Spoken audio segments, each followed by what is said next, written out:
വിസ്മയ മോഹൻലാൽ പ്രധാന വേഷത്തിലെത്തിയ തുടക്കം ചിത്രത്തിന്റെ 6 ദിവസത്തെ world wide box office collection report ഇപ്പോൾ പുറത്തു വന്നിരിക്കുകയാണ്. ചിത്രം 6 ദിവസം കൊണ്ട് വേൾഡ് വൈഡ് 30,90,00,000 രൂപയാണ് നേടിയത്. കേരള ബോക്സ് ഓഫീസിൽ നിന്നും 15,68,00,000 രൂപയും കർണാടക ബോക്സ് ഓഫീസിൽ നിന്നും 1,13,00,000 രൂപയും തമിഴ്നാട് ബോക്സ് ഓഫീസിൽ നിന്നും 32 ലക്ഷം രൂപയും റെസ്റ്റ് ഓഫ് ഇന്ത്യയിൽ നിന്നും 62 ലക്ഷം രൂപയും ഓവർസീസിൽ നിന്നും 13,15,00,000 രൂപയുമാണ് ചിത്രം 6 ദിവസം കൊണ്ട് വേൾഡ് വൈഡ് ബോക്സ് ഓഫീസിൽ നിന്നും നേടിയത്.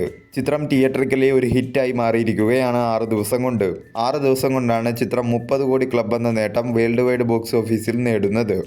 ആദ്യ ദിനം മുതൽ 6 ദിവസം വരെയുള്ള ചിത്രത്തിന്റെ ഡൊമസ്റ്റിക്കിലെ കണക്കുകൾ എടുത്താൽ ആദ്യ ദിനം ചിത്രം 2,91,00,000 രൂപയും രണ്ടാം ദിനം 4,36,00,000 രൂപയും മൂന്നാം ദിനം 4,74,00,000 രൂപയും നാലാം ദിനം 1,83,00,000 രൂപയും അഞ്ചാം ദിനം 1,86,00,000 രൂപയും ആറാം ദിനം 2.05 കോടി രൂപയുമാണ് ചിത്രം 6 ദിവസം കൊണ്ട് ടോട്ടൽ ഡൊമസ്റ്റിക്കിൽ നിന്നും കളക്ട് ചെയ്തത്.